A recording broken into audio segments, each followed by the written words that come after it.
Hello, I'm Pearl Jean Mabe, and I would like to welcome everyone to today's webinar. Webinars are brought to you as a membership benefit of Heritage Ohio.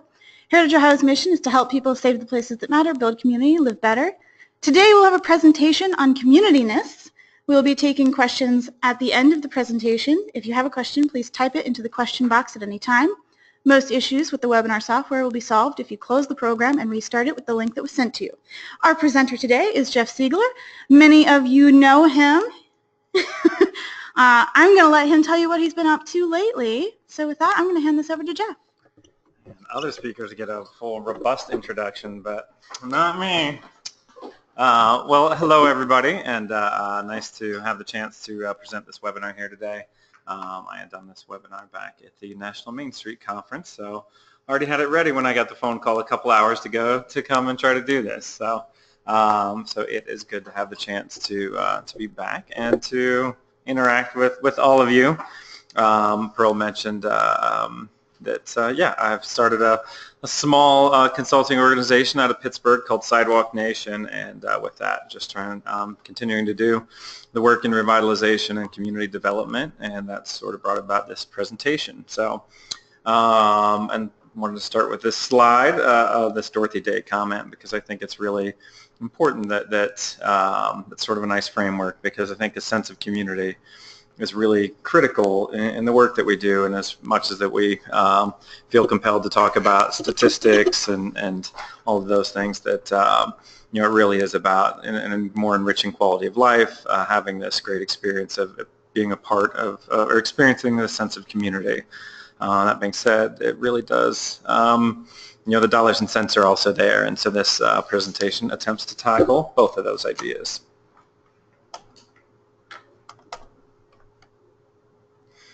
So, thinking about a sense of community, it was easier at the conference to ask people these questions, because it's a little harder to elicit a response over a webinar. But wherever you're watching this, give it some thought about what a strong sense of community does look and feel like, because I'm sure we've all experienced that at one time or the other, whether it's in the town we live, a town we used to live, maybe growing up, or when visiting another town. But there's it's a feel to it for sure. I mean, it does have a look, it does have a feel, and most of us, when we have had a chance to experience that, really value having had that experience. And it's been my experience working in revitalization that the vibrant, healthy cities really do foster a strong sense of community, and simultaneously that when you have a strong sense of community, it seems to really create vibrant and healthy cities. I've not gone to any towns or cities where there's this really strong sense of community and just a terrible economy, and vice versa. So I think far too often we invest so much time and money into trying to create jobs and a healthy economy, when I think a lot more could be done to foster a strong sense of community, which in turn then creates that healthy economy. And the benefits are quite vast. And there's a little picture of Delaware here. But the benefits truly are, I mean, this is just a few to name, but when you have citizen engagement, things work much better. Politicians are happier. You have better politics. I think something that we've all seen in a lot of communities without that strong sense of community is a lack of ownership, when people don't take care of their own buildings, own properties, own homes, when it always feels like it's somebody else's responsibility, and that leads to a whole host of other issues. The reducing the burden of government, in a community where people feel engaged in a sense of community, they realize, there's a certain amount there's personal responsibility. If something needs cleaned up, the citizens should clean it up, and it's not always the expectation that the city comes out to do the work. Certainly a strong happiness component. People are much more, lead much more enriching lives when they're in a community with those stronger relationships. Politics get better. Again, more people are involved. People speak up. Obviously, there's the issues with improved health as people walk more, and not just physical health, but mental health of being involved with other people and having those relationships. I often think that one of the simplest ways that any city could improve property values is by hosting more block parties. fostering people to get together more, because as we have more friendships where we live, our communities become more valuable to us, our homes become more valuable, because ultimately that's what keeps you in a place. That's what makes people value where they live, are those relationships. Economic development efforts are certainly improved by having a stronger sense of community, because ultimately people make decisions, that people make these decisions that about jobs and investment, and if they like the place where they're living or a place that's being considered to call home base, that quality of life issue will come into play. Tolerance, as we I think with politics in recent years, this has become more of an issue, and as we spend more time online, our first inclination is to find out where we feel different, what our differences are, and how we can scream at each other louder. Yet when we talk in the front yard or on the porch, everybody seems to try to find common ground. So I think there's a lot that could benefit on that level from a stronger sense of community. Talent retention, again, we've all seen communities where we've all probably had the unfortunate experience of the communities where the best and brightest move away, and because they want to go to a place that offers the things that they value. And sorry. Talent retention, so that's a big one. So many communities want people in the community that are passionate about that community would love to have their kids stay, and kids with options, as they have options of where they want to live, are going to move to places that offer that strong sense of community, a sense of belonging, and finally safety. So, this is just a few of the benefits that come from a strong sense of community. So it's something that every city and town should really put more effort to trying to foster. Yeah, there was clearly a slide that was meant for that I sent the wrong presentation. So we'll figure this out. So how do we foster a strong sense of community? There's this, came up with 5 sort of the pillars of community, if you will, 5 areas that that really seem to define healthy communities, and that when focused upon will really result in a stronger, more healthy community. And the first being shared story. And that to be a part of community means that you are all have some common elements, that there's common ground, there's certain things that connect you. And it's really critical in communities, in this type of community, in a shared place, to really spend more time talking about those stories that connect us. Where did the people come from that settled this particular city or town? Who were they? What were they like? There's a heritage in terms of parts of the world where they came from. There's architectural heritage, and there's a lot that really can be done to help strengthen those ties back to the people that came before. So this is an example from Cleveland, their Take a Walk series, where they have people dress up as Clevelanders that once were, and they give tours around town, and it really, I think, helps people in Cleveland connect to those that came before and remember that there was a shared story, that they do have a shared story, that there are common elements of the people there, and again, it strengthens those ties. And you also have, food and events are a couple other great ways to explore that. Traditions are a big part of that shared story. This is an event that I helped get set up in Lancaster, where we on Thanksgiving morning, a group of people hiked up to the top of Mount Pleasant. And funny enough, it wasn't until later that somebody actually found out that was a really popular community tradition going up until the 20s. And so just by happenstance, happened to recreate an event that already existed. But it was touching. It wasn't about fundraising. It wasn't about anything else, but simply getting together and kind of being appreciative of this community that we call home, and the people that also call it home. And it's something that I understand this past Thanksgiving had more than 70 or 80 people there. And so that was something that really made us all feel connected. Connectedness is the second pillar of community, and such, and the idea being there that community doesn't take place if we don't convene. It's not something that will ever take place online. It's not something that takes place, on the highway. It doesn't happen in the parking lot. It's really about, in the commercial district, at the park, on the front porch, on sidewalks.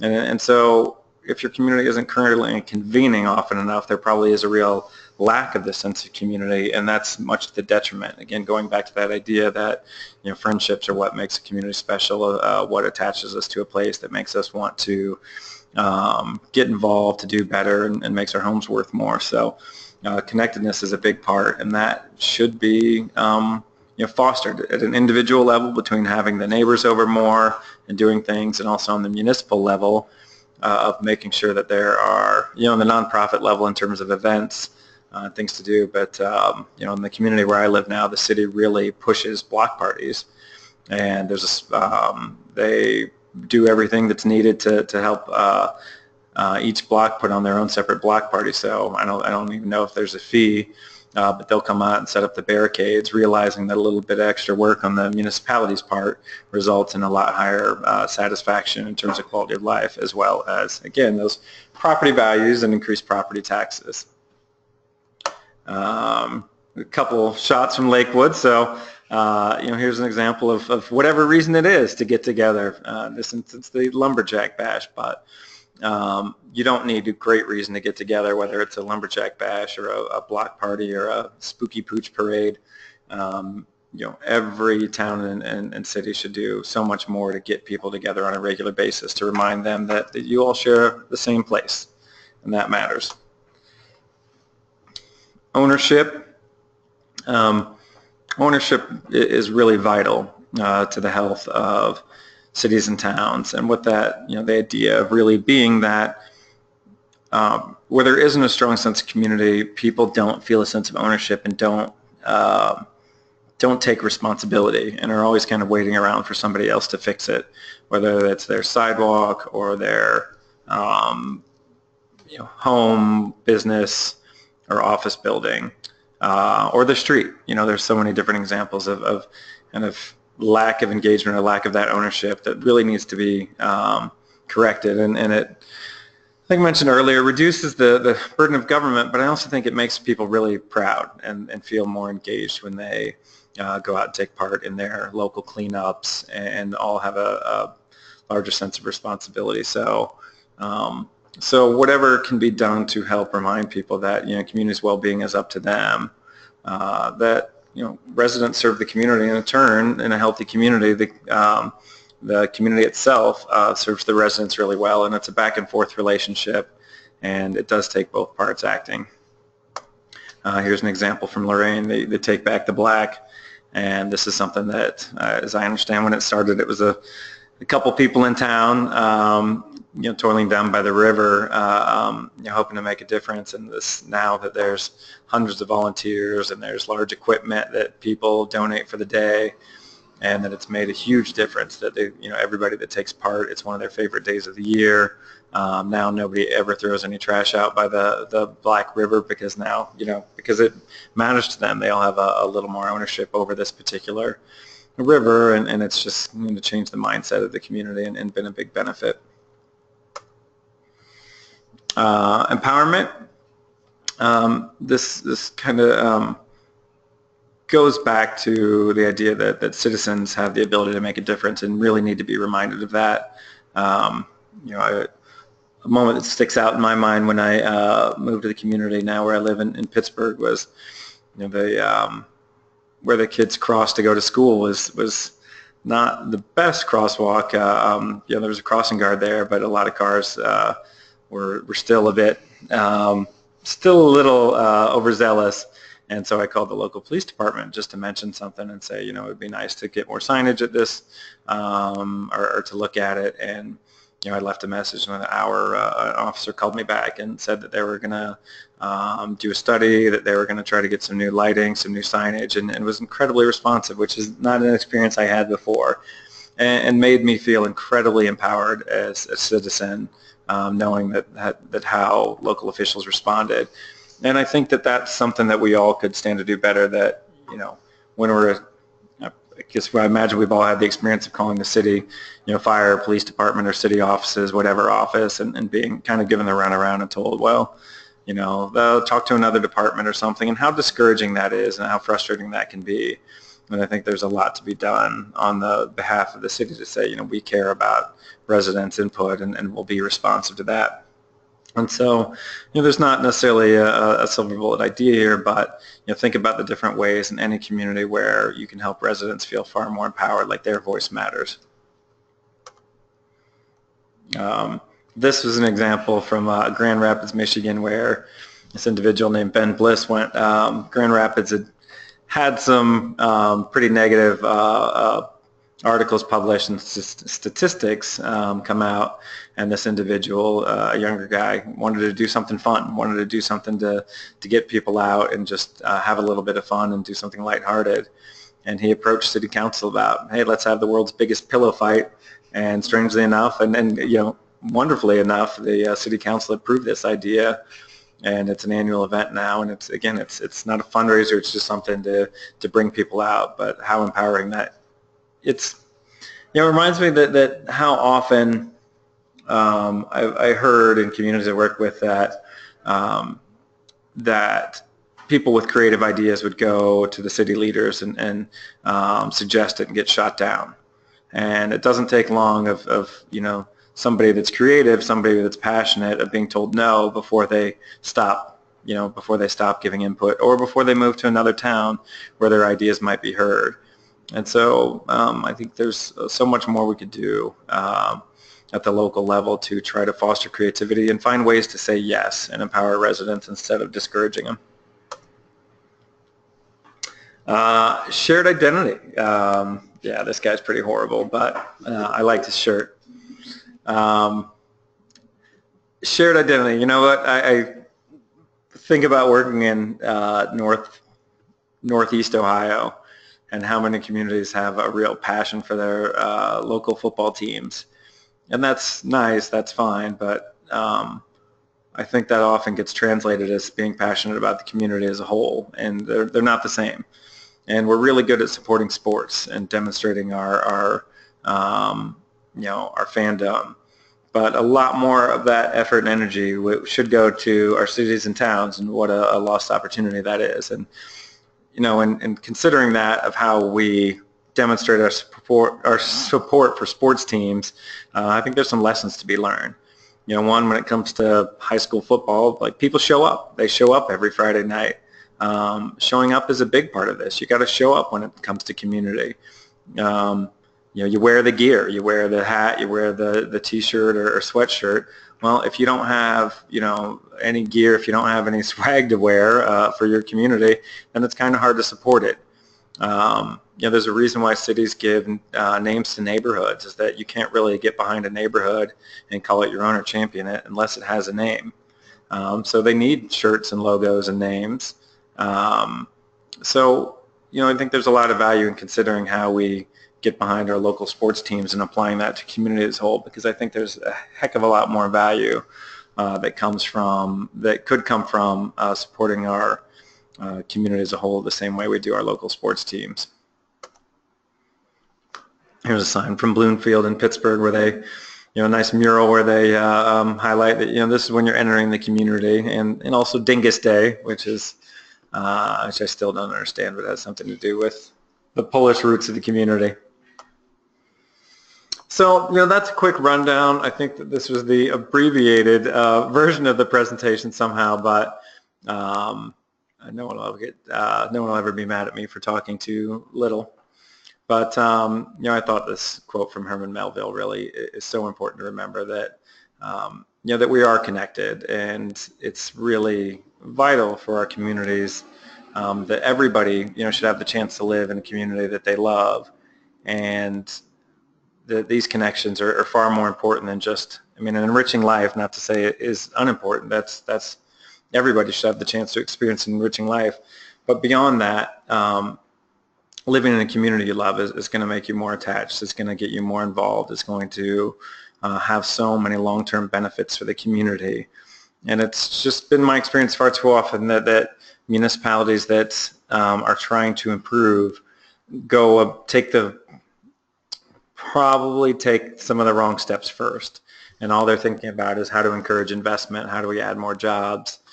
And those things usually don't come until there's a stronger sense of community, and that there could be a lot more effort at less cost that could go into fostering those social ties, bringing back traditions, convening people, empowering citizens. These are low cost, high reward strategies that, when in place and community members all feel like a stronger connection to one another in the place where they call home, investment will come about, engagement will come about, and all those sort of ancillary benefits that come from it. So that sort of sums up the talk, the real push being, that if your community is not maybe as strong as you'd like it to be, fostering a sense of community will go a long way to improving things. There's Kiana with some question and answer time. So with that, I'll turn it over I'll not turn it over to Pearl for the question and answer, but I will check and see if any questions have poured in. Pearl's just shaking her head. I don't know what's going on. If anybody has any questions, please type them into the question box at this time.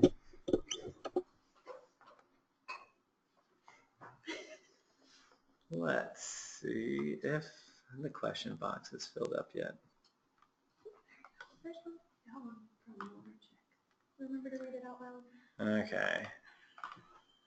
Let's see. So from Heather Malarchik in, I don't know what community she's from, never heard of her, but I need some coffee. Do you have any to deliver? I appreciate your question this afternoon, Ms. Malarchik. Unfortunately, I do not have any coffee to deliver you, and you should probably get back to work. I don't work here anymore, so I don't have to be serious.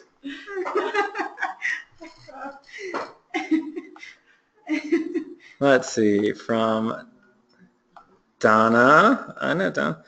Good to hear from you, Jeff. Thanks, Donna. It's wonderful to hear from you, and thanks for being more helpful than Heather.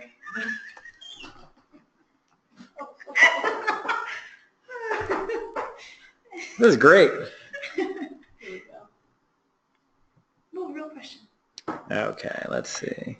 So I'll read it out loud. I don't know about other communities, but when you have as wide an interest/capability range as Portsmouth, it's hard to find opportunities to get together. Linda Donaldson.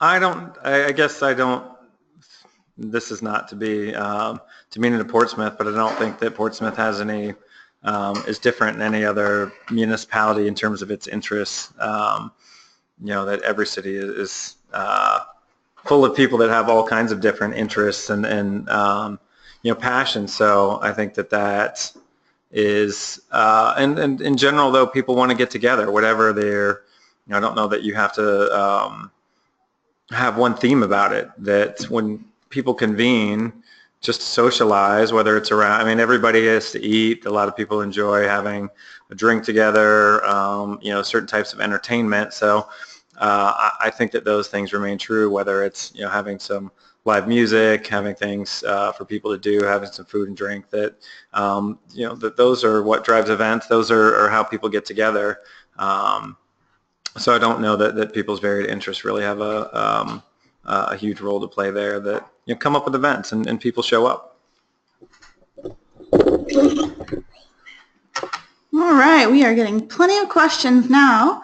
So this next one is from Mary Crockett, and she asks, Jeff, how to deal with negative funny slogans? Like, new postcard says, greetings from Xenia. It ain't Paris, but it's not Springfield either.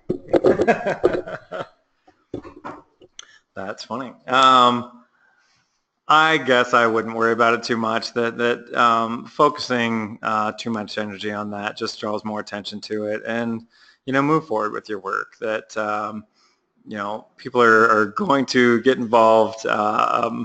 People have their say either way, and I think drawing more attention to that or trying to make a bigger deal out of it only does that. Only makes a bigger deal out of it, and there should be a certain playfulness in this work, and everybody has a different way. I always think back to, keep Austin weird. I'm sure when that sort of slogan came out that a lot of people were really discouraged On the other hand, it's really stuck with them and it's kind of fun. So yeah, I mean, it might not be your best, but you know, it's sort of funny and playful, and there's no reason to worry too much about it. But it does remind me that the idea that, you know, if you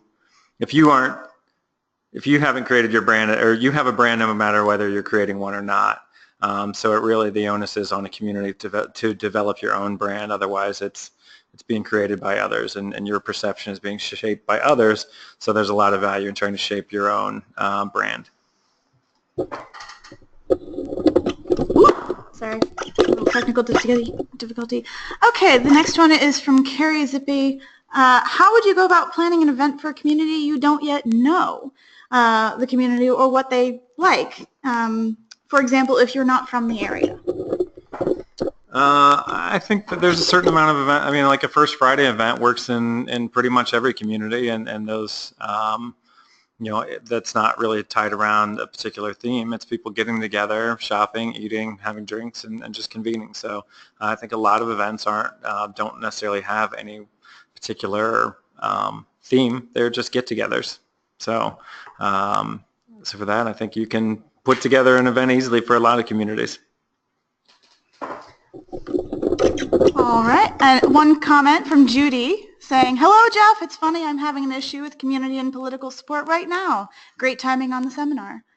And then a question from Michael Cannell. "Do you have a suggestion for method to introduce the idea of community, individual or municipal?" I think that less about introducing the specific idea of community, and instead starting to try to focus on those 5 areas I kind of mentioned. So, you know, what traditions could be brought back, or what new traditions could be created? What are some different ways that you can get people getting together more often? Can you pick, you know, one day a week when people could all meet to do something?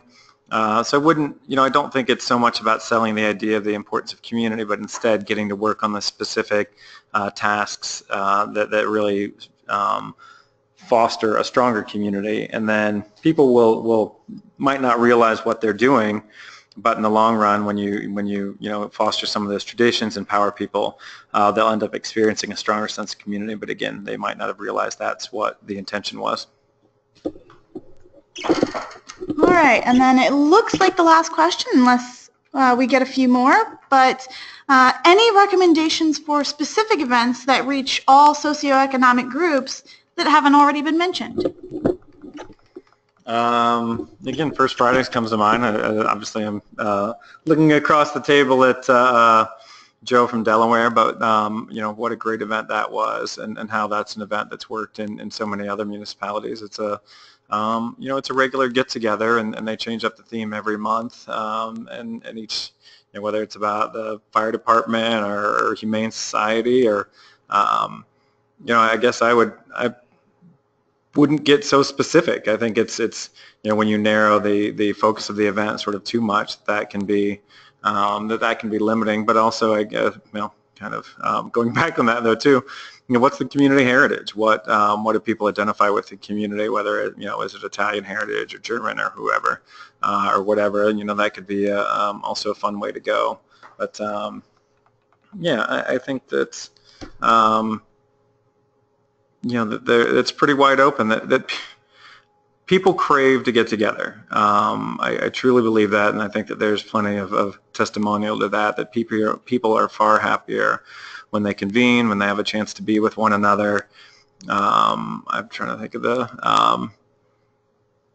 it's kind of a well-known urbanist that said, you know, the one thing that we truly know about people is they crave being around other people, or the best way to get people to show up is to have people already there. I really butchered that, but you know, people love to get together, and I think we're all happier. We all have more enriched lives when we're with one another. And so I don't think it needs to be overly contrived. Simply trying to get people together is what they want anyway, so provide them with that opportunity. All right, and then one more from Mary. I'm going to try to paraphrase this a little bit, Mary, so tell me if I mess it up. Oh, goodness, hold on, it's going ahead. Gotta move back. Okay, so how can we get more respect for this building of sense of community and community development when that kind of phrasing gets co-opted so often and is not taken as seriously by economic developers? But how do we get respect? Well, that is interesting. Again, I have a little more freedom to be candid. I think that, we put far too, this isn't going to give you a strategy, but it's my personal take. Cities focus so far too much on their economic development efforts, and, it's the same thing from place to place, and it's really frustrating that, we're going to throw all this money at economic development and hoping that we can land these jobs and make our community great. And, it needs to be drastically reduced, because that's not how communities don't necessarily get better by more economic development efforts. Communities improve when people feel that they're more engaged in their community, a larger sense of engagement. And so I think there needs to be a lot of hard questions asked to look at economic development budgets and ask, is that really paying off? Is that really the best use of that money? Because no matter what a shiny flyer you put together, it can't take a community that really is struggling with the basic foundations of engagement and pride and improve that place. Yet when you have a community that's highly engaged and people love where they live and speak highly of it, economic development efforts are far better. So that doesn't give you necessarily a clear answer how to be taken more serious, but I do think that economic development efforts are just so overpromised, overhyped, and don't have the same payoff. And their efforts are going to be a benefit so much more when they've got when municipalities start to pay more attention to the basics of quality of life. It's something that I was talking about this a bit earlier, and something that I've seen. I'm going to go off track here a little bit, but having lived in a town where they kind of did the traditional economic development efforts and didn't put much towards the community development efforts, and seeing the same results as everybody gets, to moving to a city, Pittsburgh, where they put so much more of their effort into quality of life issues and how that's what's driving the city forward, that people love to live there, and it attracts people from all over, which in turn attracts more investment and jobs, but not the other way around. And I think it's once, cities like Cleveland and Pittsburgh kind of turned their back on that traditional job chasing and decided to focus on making it a better place to live, is where they really turned the corner and become so much healthier, both in terms of residents' happiness, but also in terms of investment and their economic development efforts. So there's my 2 cents on that topic, Mary. And then again, I'm going to kind of paraphrase this one more from Mary. So you were talking earlier about how the people at the top typically, it's so easy to just say no to creative, fun ideas. So how do you convince the people at the top, say the county officials, people who can tell you you're not allowed in your building, to get permission to do those fun things like upper floor tours in unused spaces and things like that? Well, to paraphrase Joyce Barrett, as she would respond to this, what Joyce would say, well, how's that working out for you? If your strategies so far aren't working, what's the harm in being a little bit creative? And so many of these communities keep doing the same thing, hoping it improves. And what good has that done? Again, it's hard to say whether that sort of message will be greeted with any pleasure, but it's also true.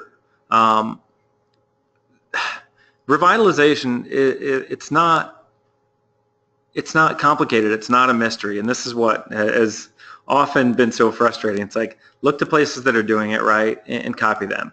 It's like parking. Everybody thinks parking's a mystery. No, parking's easy to solve. Look at places that have solved it. It's more so that people don't like the answers. The answers might be unpopular, but it doesn't mean that they're not true. You can look at cities that have been wildly successful and replicate everything they do, but you have to sometimes shout down the people, the naysayers, the people that don't want to listen, or the people that like to bully everybody around, because they're wrong. It's fun not working here and being a little more candid, but truly, if they're saying no to everything, they're wrong and they're not doing their job very well.